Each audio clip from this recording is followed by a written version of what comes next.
Hey, what's up, everybody? BDO 44 coming at you with another video. All right, so the LA Lakers, we play the Utah Jazz. Utah Jazz tonight, back home after a 5-game road trip that went 3-2. We're coming off a really good game against the Milwaukee Bucks. LeBron could potentially be back tonight, y'all. Let's take a look at the injury report before we go any further. There shouldn't be too many people on the injury report at all. LeBron James, a game-time decision. Gabe Vincent's not even on the injury report, so he's expected to be available for the Lakers tonight, much to my chagrin. Meanwhile, the Jazz, not so healthy at all. Kyle Anderson is game-time decision. Kyle Filipowski, a game-time decision. Taylor Hendricks, a game-time decision. Walker Kessler is out for the season with a shoulder situation that was really, really unfortunate. Get well soon to him. And George Niang is out with some type of foot injury. But they still got a lot of talent. This is a very deep, young team that can score a lot of points, and we need to be prepared for the movement and the athleticism and just the overall youth of this basketball club. They play with a lot of speed, from what I understand. They move well off the ball, and they're terrible defensively, absolutely and utterly awful defensively, and are looking to tank, so you should win the game, but they have been putting up a fight lately, and I don't think they hate winning as it pertains to the unit and the coaching staff. I think if they get a win, they'll take it. They expect to lose, but they have talented players, so we need to be ready for them.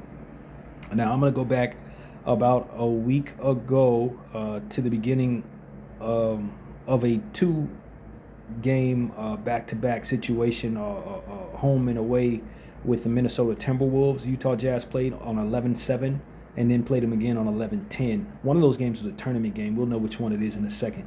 But the first one, 137-97, they got shellacked by the Minnesota Timberwolves. I believe this was a game that was considered a group play. Yeah, definitely not a good game to watch highlights of. Definitely not a whole lot to say there. First of all, the floor was like lime green, just not the greatest watch for me, but we sat through it. So let's get into the team stats, make that make any sense. 35-94 from the field for the Jazz. In this one, they only shot 37%. Not a good game. 9-39 from the three for 23%. So that tell you what it was right there. 18-25 from the free throw line for 72% for Utah. Now the Timberwolves, a winning team, 50-88 from the field for 57%. 17-36 from the three for 47%. And 20-27 from the line, 74%. The Wolves were a plus 12 on the boards, 52-40. Both teams had a lot of offensive boards, 16 for the Jazz, 13 for the Wolves. The Wolves had 32 assists to the Jazz 28. The Wolves had 10 steals, the Jazz had 11. We need to keep an eye open for that. And the Wolves had 10 blocks, 3 of them for the Jazz. 21 turnovers for the Wolves, 23 points off of those. 18 turnovers for the Jazz, 22 points off of those. 15 fast break points for the Wolves, 14 for the Jazz. 60 points in the paint for the Wolves, 42 for the Jazz. That would not have happened if Walker was out there, but of course he's out for the season. And the largest lead for the Wolves was 44, my number. And Jazz, of course, didn't lead in this game at all. Nobody should be surprised by that. Let's get into the loser stats. We do not care about the winners of this game. Utah Jazz, Markkanen, 12 points, 4-14 from the field, or 4 from 3 in 21 minutes of play, a minus 28. He also had 3 steals, 2 assists, and 2 boards here. Jusuf Nurkic had 3 points, 1 of 3 from the field, or 1 from 3, 4 rebounds, 4 assists, 1 block, 1 steal, minus 20 for Nurkic. He tends to have big games here and there, so be careful with him. Svi Mykhailiuk, ex-Laker, 6 points and 2 of 4 from the field, 2 of 3 from 3, 2 rebounds, 2 assists, and he had 2 offensive boards there. Minus 27 in 18 minutes. Keyonte George, a breakout player, 18 points, 7 of 14 from the field, 2 of 5 from 3, 4 rebounds, 2 assists, 1 steal. He had 3 turnovers in this game. You may be able to force some turnovers against him. That tends to be a real weakness for Keyonte. Minus 20 in 26 minutes. Isaiah Collier, welcome back to him. He's going to be a problem tonight. Be ready for him. 10 points, 4 of 8 from the field, 1 of 3 from 3. He also had 3 assists, 4 turnovers there, young fella. Turned the ball over 4 times. minus 36 in 26 minutes. Kevin Love did get aboard in this game in 3 minutes, -6. Yes, Kevin Love is on this Utah team. Beware. He can shoot, as we know. Slow-mo, Kyle Anderson is also on this Utah team. Beware. He tends to be a problem. 8 points, 3 of 7 from the field, 4 rebounds, 4 assists, 2 offensive boards for him, 12 minutes. That's a lot of production. A -3 in just 12 minutes. Kyle Filipowski, 9 points, 3 of 9 from the field, 1 of 4 from 3. He also missed 2 of his 4 free throws. He had 10 rebounds in this one, 2 assists, 2 steals, 5 offensive boards for Flip, -24 in 22 minutes. Taylor Hendricks, 4 points, 2 of 6 from the field, 0 of 3 from 3, 2 rebounds, 1 assist, 2 steals there, +3 in 17 minutes. Cody Williams, 2 of 6 from the field, 0 of 2 from 3, 1 rebound, 1 steal to go along with his 5 points, -3 in 10 minutes. Bryce Sensabaugh, 5 points, 2 of 12 from the field, 1 of 9 from 3. He was a big problem for his team shooting the ball. 3 assists there for him, -4, 23 minutes for Bryce Sensabaugh. Harkless came in for 7 minutes, was a -1. He had 1 point and 1 board. Just hit a free throw and missed one too. Ace Bailey, 12 points, 4 of 9 from the field, 2 of 4 from 3, 6 rebounds, 3 assists, 1 steal, 3 turnovers for Ace, 4 offensive boards for Ace, a -19 in 24 minutes. Be careful with him. He's been struggling for a couple of games, but he's been playing better after starting the season really bad. He was sick to start the season. He's starting to find his rhythm. They're starting to have more confidence in him. He's due for a bounce-back game. I expect him to play well on the road against us.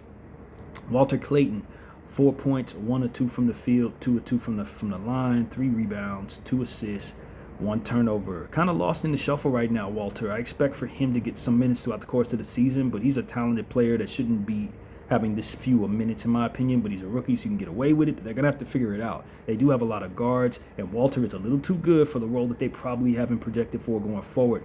He makes for a deep bench. If he comes in, he could light it up. He's just simply better than the role they have for him. -12 in 12 minutes in this game. So that's really all it is. They have another game against Minnesota we got to cover. They also got beat, but not nearly as bad in this one. And I think, if I'm not mistaken, this game had taken place in Utah. So, and it was much more competitive. But Minnesota still took care of business. Anthony Edwards did his thing. So let's get into the team stats of 47% for the Wolves from the field, 42 of 89, 40% for the Jazz, 38 of 95. From the three-point line, the Jazz were 33%, 17 of 52. 52 threes they launched in this game, y'all. Covered the perimeter. 10 of 33 for the Wolves, 30% there. They didn't shoot well, really, at all. 26 of 28 for the Wolves from the line, 93%. 20 of 24, 83% for the Jazz. Jazz had 50 boards to the Wolves 42. 16 offensive boards for the Jazz, 7 for the Wolves. Yeah, that's noteworthy. To lose a game and win the boards by that much doesn't really happen too often. 30 assists for the Jazz, 25 for the Wolves. Something else that doesn't happen when you have that many assists and you still lose. The other team has less. That's not normal. 8 steals for the Wolves, 5 for the Jazz, 5 blocks for both teams. 15 turnovers for the Jazz, 16 points conceded off of those. 11 turnovers for the Wolves, 12 points conceded off of those. So the Wolves kind of took care of the ball here. Definitely a better situation than they had in the previous game against them. 54 points in the paint for the Wolves, 36 for the Jazz. So you can beat them up in the paint, it seems. The Jazz don't really have an answer defensively inside through 2 games against the Wolves. We see that. 21 fouls for the Wolves, 24 for the Jazz. I usually don't say that. 14 fast break points. I think I skipped over that for the Jazz, 13 for the Wolves. And the largest lead of the game, 22 points for the Wolves, 9 for the Jazz. And, of course, the Wolves ended up winning this game by 7. Let's see. We don't care about the Wolves stats. You guys know that. But Ant-Man had 35. I think that's noteworthy. Julius had 27 as well. Lauri Markkanen, 21 points, 6 of 15 from the field, 4 of 7 from 3. He also had 8 rebounds, 3 assists, and a steal, 4 offensive boards, -10, 35 minutes. Jusuf Nurkic, 2 of 11 from the field, 1 of 3 from 3. That's ugly. 6 points, 10 rebounds. He even missed 3 free throws, 1 of 4 there. 3 assists, 1 steal, 4 offensive boards for him, minus 13, 25 minutes. Svi Mykhailiuk, 11 points, 4 of 13 from the field, 3 of 11 from 3.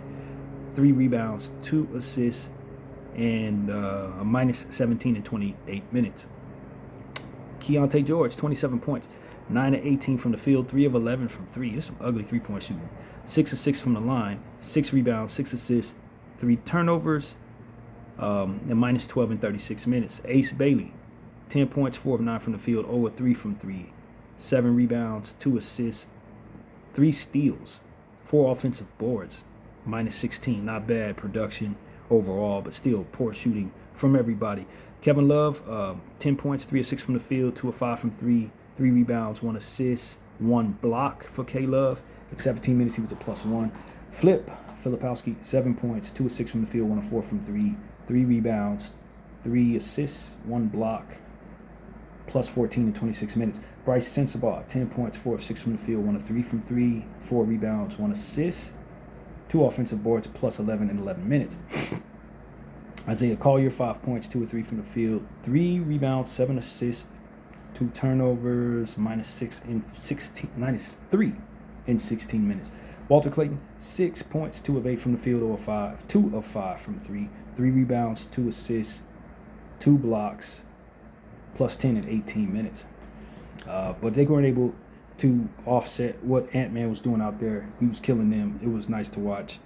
Moving on to the next game against whoever Utah played. We'll see in a second. They played the lowly Pacers, and they dropped 152 points on that team. 152-128 was the score in Utah. Utah can score, man. I was telling y'all yesterday in a video that I made, talking about a few teams, the Lakers included. Utah is a scoring basketball squad. They don't play any defense, but they can 152 points if you don't defend. Team stats, 51-92 of 92 for 55% from the field for the Jazz, 46 of 99, 46% from the field for the Pacers. 19 of 42 from the 3 for the Jazz, 45%. They give you volume from behind the arc. 10 of 37 for the Pacers for 27% from 3.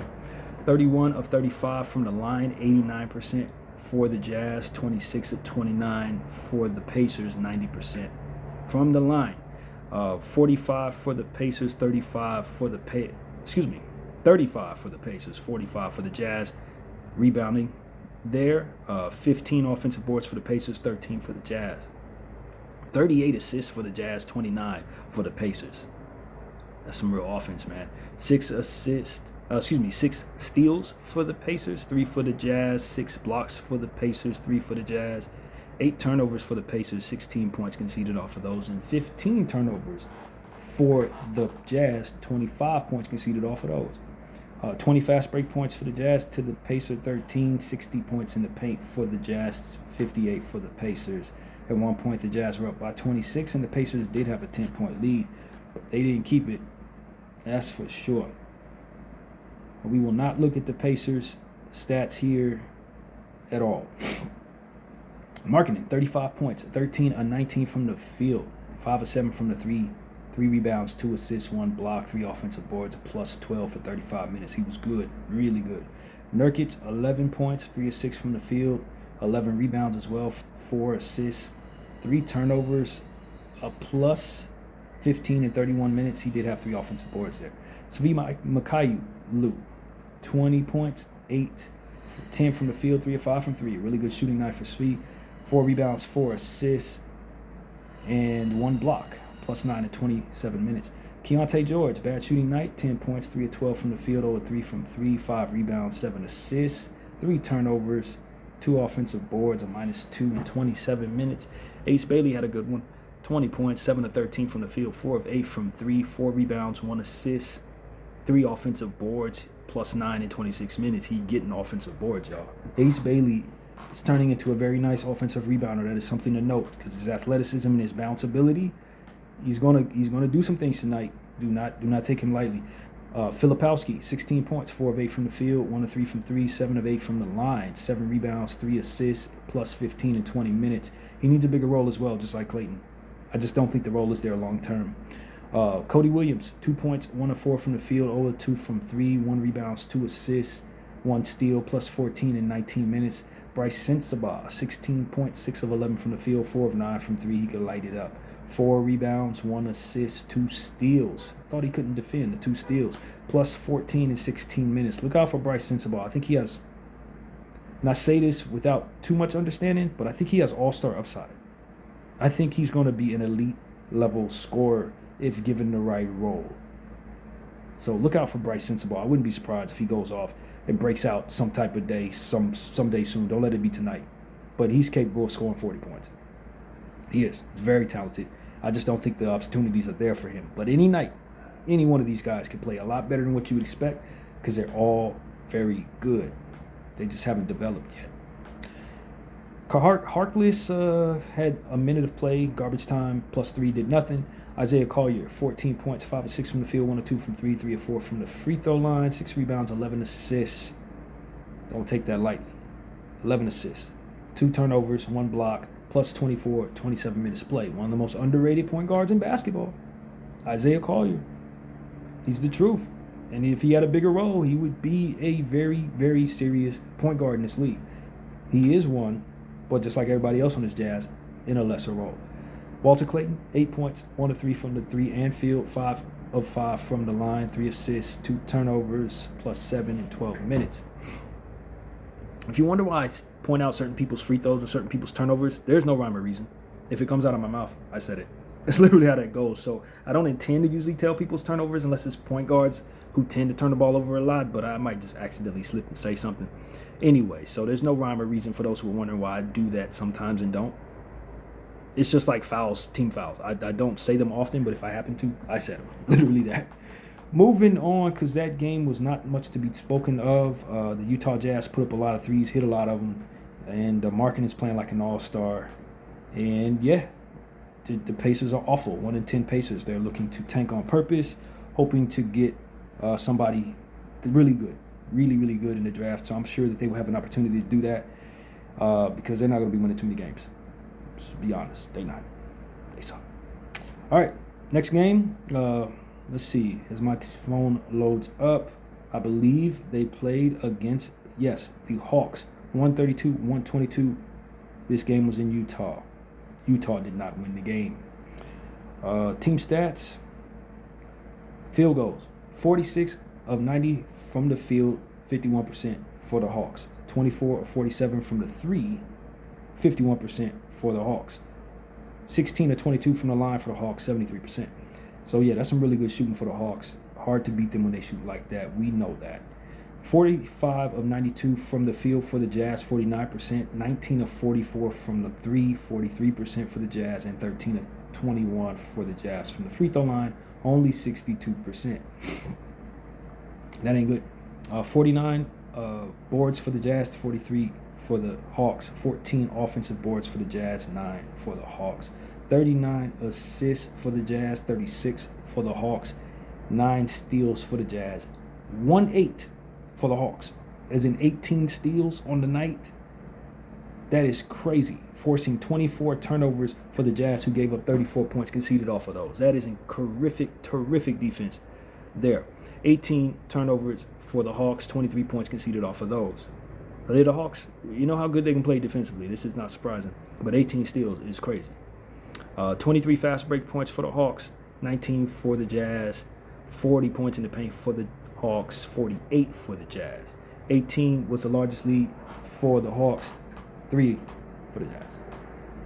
And, of course, we'll skip the Hawks stats, but we know a lot of people had a lot of steals. That part is clear.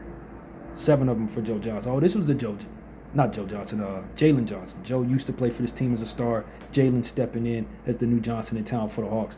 He had a big game, man. 31 points, 10 of 19 from the field, 4 of 5 from 3, 18 rebounds, 14 assists, 7 steals, 6 turnovers, but he was a plus 16 in 41 minutes. This was his big game. This was the one. And I don't usually mention much on the other team, but Okongwu numbers deserve to be mentioned as well. 32 points, 11 to 18 from the field, 8 of 14 from the three for center. Onyeka Okongwu had 8 threes in this game, y'all. 11 rebounds, 2 steals, 3 blocks, 2 assists. Yeah, plus 16 to 35 minutes. So those two played like MVP candidates against this Utah Jazz team and were a huge reason why the Hawks won the game. Now let's get into the stats we really need to talk about. Lauri Markkanen went for 40 points in this one, 15 to 25 from the field, 6 of 12 from 3, 7 rebounds, 2 assists, 1 steal, 4 offensive boards, a plus 4 in 36 minutes. You hate losing games like this. When he's playing this well, Jazz, you're just wasting a great player's prime once again. Please move Markkanen. Jusuf Nurkic, 10 points, 4 of 7 from the field, 1 of 2 from 3, 10 rebounds, 8 assists, 6 turnovers, 5 steals. I mean, if you're going to turn the ball over 6 times, you might as well get him back in the steals category. So I guess it balances out. A -5 in 28 minutes. They could really use Nurkic getting the hell out of there, honestly. He's just there for no reason. This is a tanking squad. That should be Flip's minutes. He could still help a team, clearly, but can't do nothing for interior defense. Just move him, dog. Just move him. Svi Mykhailiuk, 0-4 from the field, 0-3 from 3, 1 rebound, 3 assists there, -4 in 25 minutes. Keontae George, 19 points, 7 of 19 from the field, 3 of 8 from 3, 6 rebounds, 7 assists, 3 turnovers, 1 steal, 4 offensive boards for Keontae, a -14 in 37 minutes. Ace Bailey, 21 points, 8 of 13 from the field, 4 of 7 from the 3. Very clean shooting night for Ace. 5 rebounds, 3 assists, 3 turnovers, 2 steals, 3 offensive boards. Once again, he's multiple offensive boards for Ace. He's making a name for himself on the offensive glass if people are paying attention. 32 minutes, he was a -18. Ace is not bad, y'all. I know he had a bad start to the season, but he is very, very talented. Very talented, y'all. Kevin Love, 3 points, 1 of 3 from the 3 and field, 3 rebounds, 4 assists, 2 turnovers, -2 in 15 minutes. What is he doing there? Move these people. They don't have no business being on this young team. Kyle Filipowski, 8 points, 3 of 5 from the field, 1 of 2 from the 3. Also from the free throw line, the same thing. 9 rebounds, 3 assists, 3 blocks, -5 in 18 minutes. He's doing a lot with a little time. Got to give him credit. Cody Williams, 2 points, 1 of 3 from the field, 0 of 1 from 3, and the free throw line, a +1 in 12 minutes. He gets to develop slowly. There's no concerns there. He's going to be really good. It's just going to take a little time. Bryce Sensabaugh, 3 points, 3 of 6 from the 3 and the field.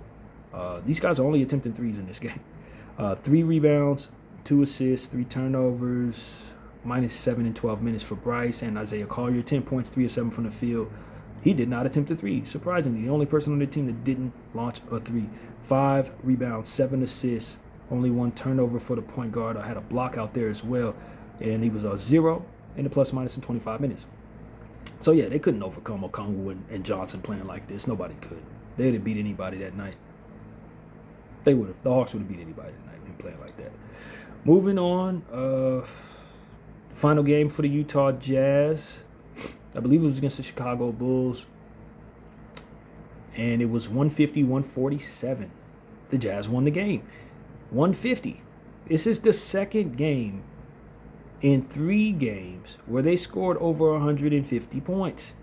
And then the loss against the Hawks, they scored 122.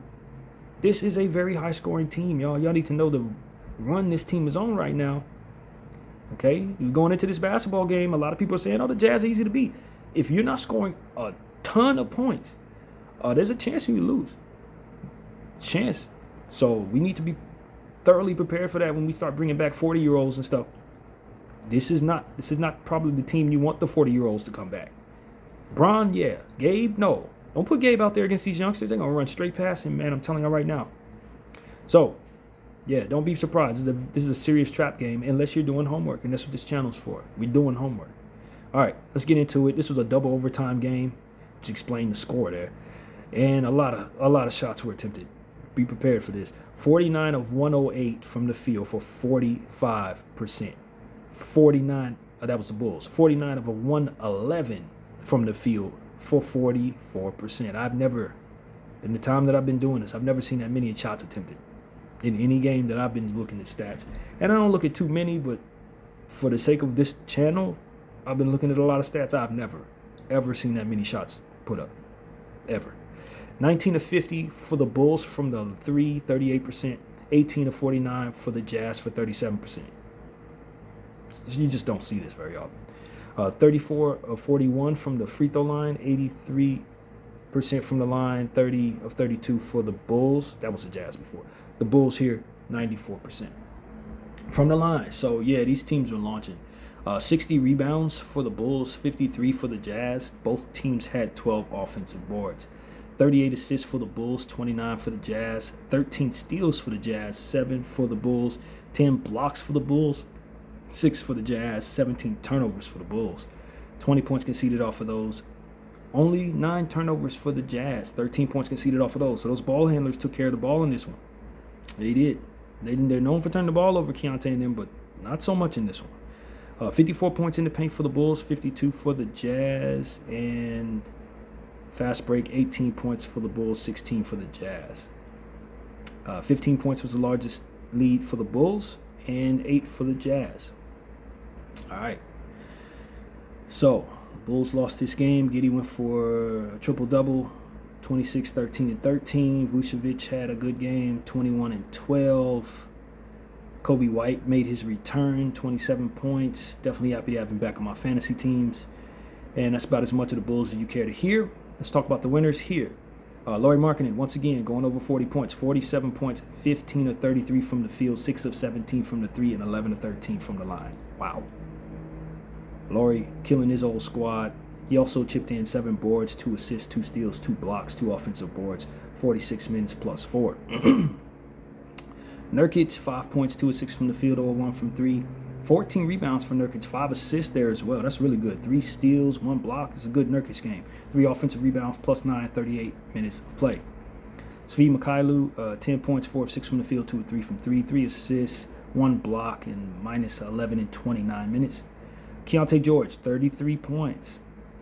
10 of 27 from the field, 3 of 10 from the 3. Not good there. Hit all 10 of his free throws, though.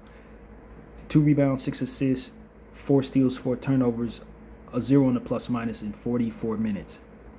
Ace Bailey, 5 points, 2 of 5 from the field, 1 of 3 from 3, 1 rebound, 1 block, just 10 minutes of play, a plus 8. Why his minutes came all the way down to 10, I'm not really sure. We'll monitor that. Maybe they want to give him a little bit of minutes tonight. We'll monitor it. Kevin Love, 10 points, 3 of 8 from the field, 2 of 6 from 3, 8 rebounds, 2 assists, 1 block, a 0 in the plus minus in 18 minutes for K-Love. Filipowski, 8 points, 4 of 7 from the field, 9 boards, 1 assist, 1 steal, minus 1 in 21 minutes. His minutes need to go up. Flip needs to play about 35 minutes a night. Then if he does, he'll put up real numbers. Yep. Cody Williams, 0 of 4 from the field, 0 of 2 from 3, 2 rebounds, plus 4 in 19 minutes. Again, he's a guy that's just not – he's not going to play well right now. I don't know why. High lottery pick last year, but he's just not standing out amongst these kids. I don't know. It's going to take some time. Bryce Sensabaugh, 16 points, 5 of 9 from the field, 4 of 7 from 3, 6 rebounds, 1 assist, 1 steal, 3 offensive boards, a plus 2 in 28 minutes. And Isaiah Collier, 16 points, 4 of 6 from the field, no threes attempted for the second game in a row, 8 of 11 from the free throw line, 4 rebounds, 9 assists, 3 turnovers, 2 steals. He's an assist machine, man. 37 minutes of play, he was a 0 and a plus minus. 3 players with a 0 and a plus minus. I haven't seen that before. So, yeah, this was an interesting game, man. 150-147, 2 overtimes, thriller. Lots of threes launched, lots of shots launched, period. And, yeah, Markkanen's on a tear, and we need to be aware. 2 games in a row with 40 points. I don't know why he wouldn't do that tonight. So, it's going to be interesting to see how the Lakers approach this game, because if they don't do a lick of homework, they're going to think this is an easy Jazz team that they can mow over, and they'll lose by 40 the way the Jazz are scoring the ball. Especially the way they're taking care of the ball as well. They're not really turning it over as much as you would think. So, yeah, this is a Jazz team you need to be on high alert. Just like I told y'all to be high alert against Atlanta, be on high alert against this Jazz team, man. Do not take them lightly. Them stats just told us they don't play a lick of defense, but they're one of the best offensive teams in basketball right now over the last 3 games. And they may be the best offensive team in basketball in the last 3 games, to be honest with you. And they get up and down the floor, and they got the bodies to do it. So we need to be very careful, extremely careful. And our defense needs to be sharp tonight. I think we're coming off our best defensive game of the season. I think the numbers told us that against the Bucks. But this ain't the Bucks. Bucks don't have any depth around Giannis. This is the opposite. They don't have any Giannis. They got all the depth. If Giannis would have moved to the Jazz, they'd be a contender, basically. all the teammates you want Giannis to have are over here in Utah. By the way, we played this Utah team twice. Today is Tuesday. We'll see them, and then the following game will be on Sunday. We don't play again until then. That's 4 nights off for the Lakers. I'm sure some of us are happy about that. Most of the fans probably not, but the players are. I'm sure. Any rest is good, especially after a long road trip. The Lakers going to be wearing a different type of uniform tonight. We're bringing back jerseys that we didn't have last year, but the jerseys we had that were black last year, we lost in every night, so we'll never see those again. So we brought back the ones from the year before. These were cool. I didn't hate them. I don't hate those. They're okay. And the Jazz will be wearing white tonight. Also, it's noteworthy that the Lakers are going to be having their alternate floor tonight. We had that floor last year as well with the other jerseys I was telling y'all about that we'll never wear again. We're bringing back the black floor for the second year in a row. I hope it's here to stay. I like it a lot as an alternate floor for the Lakers. So, yeah, that's what's up. No yellow tonight. So when you see a black floor for the Lakers, don't be shell-shocked because that's exactly what it is. And, yeah, the starting lineups for this game potentially could be Keontae George, Svi Mykhailiuk, Ace Bailey, Lauri Markkanen, and Jusuf Nurkic. Although Ace only got 10 minutes in the last one? I don't even know why his minutes went down. That's something to monitor, as we mentioned. Marcus Smart, Austin Reeves, Luka Doncic, Rui Hachimura, and DeAndre Ayton potentially starting for the Lakers. But if LeBron James decides to suit up, which it looks like he may, then I'd imagine Rui stepping out of that starting lineup. I don't see Bron coming off the bench. Not even in this type of situation. I don't see it. I don't think JJ is going to actually have him do that. So expect Bron to start if he's playing, unless someone says something else, which I ain't heard. Bron coming off the bench in a basketball game on Earth? Nah, I don't see it.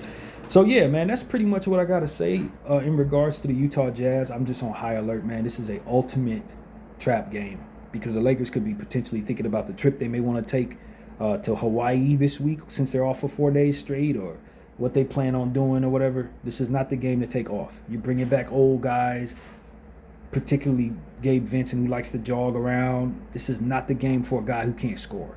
Vanderbilt may not be scoring. This ain't the night because they're going to score, so you had better. You know, that's really what it is. So I'm going to need Austin Reeves, Rui Hachimura. If Bron's out there, put your scoring hat on, man. Obviously, Luka, I don't have to worry about that. But we have to make quality possessions happen. Don't expect that the Jazz are going to play any defense. It should be very easy to score on them. But do not expect that you're going to just be able to put lackluster defense out there and they won't score 150 points because they may. No exaggeration at all. So that's really where I'm at with that, man. I mean, you know, the Utah are not a good team, but they're not a bad one. And that's what we need to understand. Yes, they may tank, but they may win. It's up in the air. I think this team legitimately thinks that they can lose every game. And so there's no sense in turning toward weird methods of losing to force high lottery picks. They already got a bunch of lottery picks. Now it's just time to develop the young players. See which ones they want to keep, see which ones they don't. And they're going to unleash them all, man. And they got about 9 of them worth playing.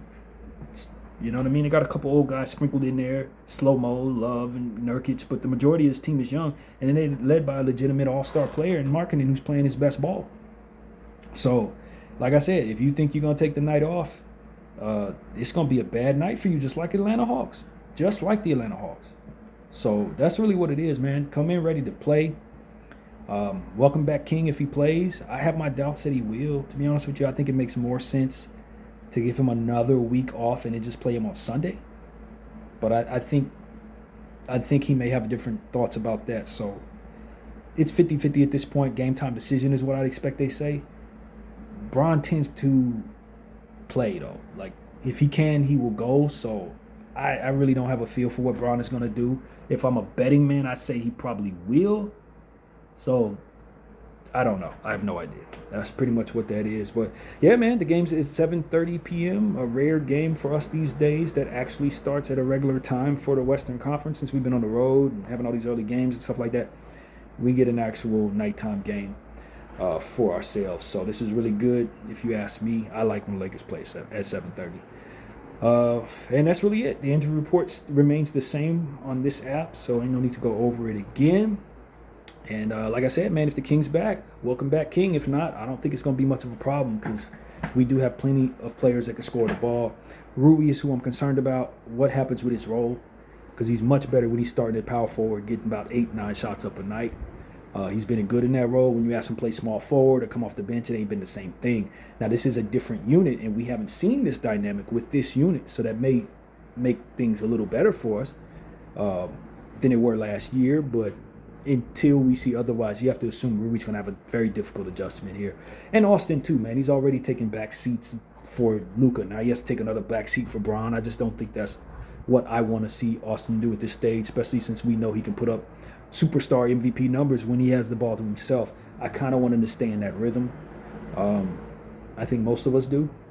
And so Bron coming in could potentially throw a monkey wrench at that, and I don't know if I feel great about that aspect of it. But if Bron comes in ready to sacrifice and ready to focus on doing the little things like setting good screens, getting offensive boards, catching lobs from Luka, playing defense, stealing the ball, getting out in the fast break, cutting well, those type of things could really help this team. But I don't think we need another guy launching 20 shots. I think we need Luka and Austin to stay in rhythm and for the adjustment for them to be as minimal as possible. So that's what I want to say to LeBron James. I don't know if that's a sacrifice he's ready to make. But given the fact that he's projected at this point to be in and out of the lineup, I would ask him to take the bigger cut, bigger sacrifice of the three this year. Because if we get to a point where we're relying upon LeBron and he has to go out for another month because of sciatica or a different type of injury at 41 years old, the adjustment to ask Luka and Austin and Rui to step back in may not go as well as this was. I harken back to last year when we made the trade for Luka and we brought Luka in and immediately were a fantastic defensive team. For some reason it didn't make any sense because we didn't have the players out there to do so. And then Luka went down. Players slotted in, did different things. Luka came back and we were never as good defensively again. Same type of dynamic I'm concerned about. Different areas of concern, but it's the same idea. You just don't want to get to a point where you're relying upon LeBron to be this heavy time scorer for this team, and then he goes down with an injury that's going to keep him out for 3 weeks, and then we ask these guys to be who they are now, and they're not able to do that. That's my concern. I'd rather them stay in rhythm, us rely upon them and the younger legs. Obviously, Luka's your A1 star anyway. Let LeBron average 20 points this year. Up your assists, up your steals, up your offensive boards. That's where we need you to focus. But you ain't got to be the guy taking 30 shots this year. It's just probably not best. When you project, you could be removed from the lineup with wear and tear injuries and stuff. I want to rely upon those guys. I want them to stay in rhythm. And I think that that's probably best for the team. I really do think that. Plus, I don't think LeBron is even eligible for an all-star berth this year for the first time maybe ever. So going for individual stats for LeBron may not necessarily even make any sense, given that he might not be able to make an all-star team or get an MVP or whatever type of awards. He's probably already missed too many games for that anyway. And like I said, sciatica is going to keep him out at times. I think he might play 45 games this year. So I don't want us to be reliant upon him, especially when we seem to be playing awesome without him. I want him to fit in. I want him to do the small things. I want him to chip in. I want him to keep big leads. I'm not asking him to come off the bench, but I am asking him to take a significant back seat to those guys who are playing well right now. Make their transition as minimal as possible, LeBron. It's for the betterment of your unit, in my opinion. Because we know you can step in and be a superstar at any time. Those guys can't switch in and out of being relied upon and expect to be consistent going forward. It's going to mess our chemistry up on the court. So that's just something I've been thinking about. Hope I conveyed that thought well. I really do think LeBron should be open to taking a back seat. And a lot of times people end up deferring to him anyway. So it's not really his fault if they keep passing him the ball because he's LeBron. That's just kind of how this tends to go. But like I said, Austin and Luka, they're stars now. They should be very comfortable in their own skin with LeBron on the floor or not. And so that's what I'm hoping this will translate to be. And LeBron will do all the little things very well. Being a player that continues to make life easier for those guys and make their adjustment minimal as possible. So that's my vision for LeBron this year. And I think if he does that in a great way, I think we'll be one of the best teams going forward. But if we struggle with that, that could be a bit of a problem for us. And I'll say something that I don't think is very popular. You know, we didn't look that good when we only had LeBron as a star. When Anthony went down, LeBron's minutes were up and he had all the shots. We didn't have a good plus minus from LeBron, and we didn't win a lot of them games. I don't know if that translates the same way, just like we said about Rui in regards to, you know, how he looks on this roster this year. I don't know if it translates the same way, but I made a very solid argument that LeBron did not affect winning the way that he used to. And so if we're asking him to be the big guy, we may not win those games, man. I'm just going to be honest with you. Now, I think the dynamic changes now that Ayton's in place, because a big part of all that losing had to do with us not having any threat in the paint. And that's just not the problem anymore.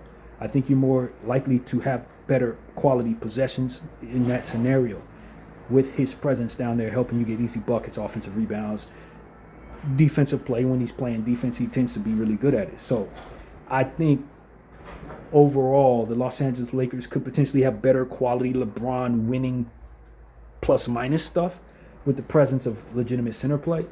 But just the same, in a nutshell, I wonder if LeBron can really affect winning. The numbers stay up, but the score tends to not be built upon when he's on the floor in that last year's unit. So that's something that I've been thinking a lot about as well as LeBron comes back. If we lean on him, do we play better for that? Or does his numbers look good, but we're bleeding in other areas, and it equates to us losing leads or not being as positive, productive, what have you. So that's something to keep in mind as we go forward with this return to LeBron James, man. It's a lot that's really sensitive. A lot of is relying on other guys staying comfortable and continuing to be as productive as they've been in order for us to be as good as we are. This is a very good basketball team we have right now. But if you bring in the wrong ingredient or if you do the wrong things, you can mess it up. And that's just what it is. So that's pretty much what I have to say, man. I know this video ran long, but, you know, the return of LeBron, playing a Jazz team that's scoring 150 points a night, you got a lot to talk about, you know. I do like what I've seen from Dalton Knecht. He's been playing a lot better. Hopefully this is the turn for the better. And as we mentioned in one of the videos we made recently, I don't know if he doesn't have the jitters playing on our floor and plays better on the road. So I'm monitoring him tonight, see how he looks in the minutes given. What does his minutes look like now that LeBron could potentially be back? I'm leaning toward LeBron does play tonight. Now that I'm starting to get more into my thoughts, because what this game does is it provides you a bit of data, and then you got 4 or 5 days from which to study that data. And a lot of these different things you want to know right now how that looks with the sample size that you get tonight. So I think I go from maybe 50-50 to 75% that LeBron does play, because this will allow JJ and LeBron and the team as a whole to work with whatever they see tonight in regards to some of these things we're talking about and other things that I'm sure they are looking at. So yeah, I think LeBron does play now that I do further thinking. This is a perfect week for us to study our team and try to figure some of these things out. And if those things look bad enough tonight, this is a perfect opportunity for us to figure it out without having to play another game for a while. So longest break of the season, I believe this is, without having looked at the schedule. I just don't think we're going to have too many weeks like we're about to have over the next 2 weeks, where we play 4 games in like 2 weeks. So this is an opportunity for guys to get healthy, guys get back in rhythm, guys have really good practices, building chemistry, guys get some rest, go on a trip somewhere. I wouldn't be surprised if somebody flipped, trips out to like Hawaii or something like that. Just get their mind right, treat this almost like an all-star break. I wouldn't be surprised if some guys don't play the next game and just get a long rest off. I wouldn't, stuff like that could be expected with this long rest. So let's just, prepare for that as fans, since we're not going to see our team very much over the next 2 weeks. But yeah, this channel will still be up. We'll still be talking about the Lakers where we see fit, and we're going to enjoy tonight's game at 7:30 Pacific, 10:30 Eastern in Los Angeles. Alternate floor colors, all of that should be cool. Utah Jazz coming in, young team. Let's be ready for them. BDL 44. I thank y'all for watching. I'm out.